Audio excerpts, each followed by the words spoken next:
ഇന്നത്തെ video ആർക്കാണെന്നറിയോ?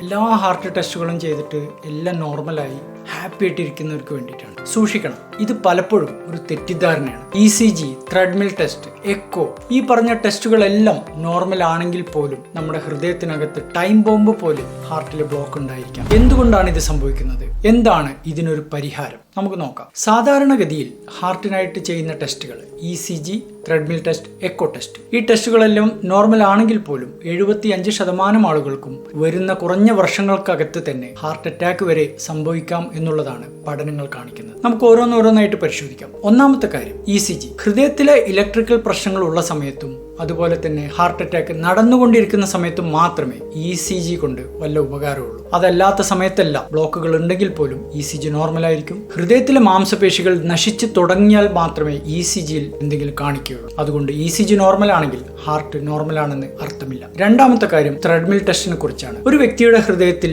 70% block വന്നു കഴിഞ്ഞാൽ മാത്രമേ ത്രെഡ്മിൽ ടെസ്റ്റ് പോസിറ്റീവായിട്ട് അപകടത്തിന്റെ സൂചന തരുള്ളൂ. എന്ന് വെച്ചാൽ 50-60% ബ്ലോക്കുകൾ പോലും ത്രെഡ്മിൽ ടെസ്റ്റിൽ കാണില്ല. നമുക്കറിയാം, പലപ്പോഴും 70% കുറഞ്ഞ ബ്ലോക്കുള്ള വ്യക്തികൾക്ക് തന്നെയാണ് രക്തധമനികളിലെ പ്ലാക്ക് പൊട്ടിയതിനു ശേഷം അറ്റാക്ക് സംഭവിക്കുന്നത്. എന്ന് വെച്ചാൽ ത്രെഡ്മിൽ ടെസ്റ്റ് നോർമൽ ആയിട്ടുള്ള വ്യക്തികളിലും പലപ്പോഴും ഹാർട്ട് അറ്റാക്ക് വൈകാതെ തന്നെ സംഭവിക്കാൻ സാധ്യതയുണ്ട്, റിസ്ക് ഉണ്ട്. മൂന്നാമത്തത് എക്കോ ടെസ്റ്റ് ആണ്. പല ആളുകളും ഹാർട്ടിന്റെ വാൽവും പമ്പിങ്ങും അറിയാൻ വേണ്ടിയിട്ട് എക്കോ ടെസ്റ്റ് ചെയ്യും. നിർഭാഗ്യവശാല് ഹൃദയ രക്തധമനികളിലെ ബ്ലോക്കിനെ കുറിച്ച് ഒരു സൂചനയും ഇതിൽ നിന്ന് കിട്ടണമെന്നില്ല. ഹൃദയത്തിലെ മാംസപേശികൾ അറ്റാക്ക് കാരണം നശിച്ചതിന് ശേഷം മാത്രമേ ബ്ലോക്കിന്റെ സൂചനകൾ എക്കോ ടെസ്റ്റിൽ കാണൂ. അതല്ലാത്തൊരു വ്യക്തിക്ക് എക്കോ ടെസ്റ്റിൽ നോർമൽ ആണെങ്കിൽ പോലും ഹാർട്ടിൽ കടുത്ത ബ്ലോക്കുകൾ ഉണ്ടാവാൻ സാധ്യതയുണ്ട്. ഇനി നമ്മൾ എന്താണ് ഇതിന് ചെയ്യേണ്ടത്? ഒന്നാമത്തെ കാര്യം, ഹൃദയ രക്തധമനികളിലെ നീർക്കെട്ടാണ് ഭാവിയിൽ ബ്ലോക്കും അറ്റാക്കും വരാനുള്ള സാധ്യതയുടെ സൂചനകൾ തരുന്നത്. അതറിയാൻ വേണ്ടിയിട്ട് നമ്മളിൽ ചിലരെങ്കിലും ഹൈ സെൻസിറ്റിവിറ്റി CRP ടെസ്റ്റ് ചെയ്യുന്നത് നന്നായിരിക്കും. കൊളസ്ട്രോൾ അടക്കമുള്ള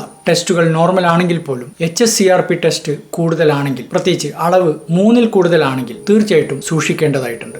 അത് കുറച്ചു കൊണ്ടുവരാൻ ശ്രമിക്കേണ്ടതായിട്ടുണ്ട്. രണ്ടാമത്തെ കാര്യം, കൊറോണറി ആർട്ടറി കാൽഷ്യം സ്കോറിംഗ് എന്ന് പറയുന്ന സിമ്പിൾ ആയിട്ടുള്ള ഒരു CT സ്കാൻ ടെസ്റ്റ് ഉണ്ട്. ഇതിലൂടെ രക്തധമനികളിൽ വന്ന ഡാമേജും അഥിറോസ്ക്ലിറോസിന്റെയും സൂചനകൾ നമുക്ക് കണ്ടെത്താൻ സാധിക്കും. ഇത് നല്ലൊരു ടെസ്റ്റാണ്. പലപ്പോഴും ഹാർട്ടിന്റെ ബ്ലോക്ക് മുൻകൂട്ടി അറിയാൻ ഒരുപാട് സഹായിക്കുന്ന ടെസ്റ്റാണ്. എന്നാൽ നിർഭാഗ്യവശാല് പല ഡോക്ടർമാരും ഈ ടെസ്റ്റിനെ കുറിച്ച് രോഗികളോട് സജസ്റ്റ് ചെയ്യാറില്ല. ചുരുക്കി പറഞ്ഞാൽ, ഹാർട്ട് ടെസ്റ്റ് ചെയ്യാൻ വേണ്ടിയിട്ട് നമ്മൾ ചെയ്യുന്ന ECG test, treadmill test, echo test, ഈ പറഞ്ഞ ടെസ്റ്റുകളൊക്കെ ഹാർട്ടിന് എന്തെങ്കിലും കേട് വന്നതിന് ശേഷമാണ്, അല്ലെങ്കിൽ ലക്ഷണങ്ങൾ രോഗിക്ക് സംഭവിച്ചതിന് ശേഷമാണ് കൂടുതലായിട്ടും ഉപകാരപ്പെടുക. ഒരു ലക്ഷണവും ഇല്ലാതെ ഹൃദ്രോഗം തടയാൻ വേണ്ടിയിട്ട് ശ്രമിക്കുന്ന ആരോഗ്യവാനായിട്ടുള്ള ഒരു വ്യക്തിയെ സംബന്ധിച്ചിടത്തോളം മറ്റു ടെസ്റ്റുകളെ കുറിച്ച് തീർച്ചയായിട്ടും ആലോചിക്കുന്നത് നന്നായിരിക്കും.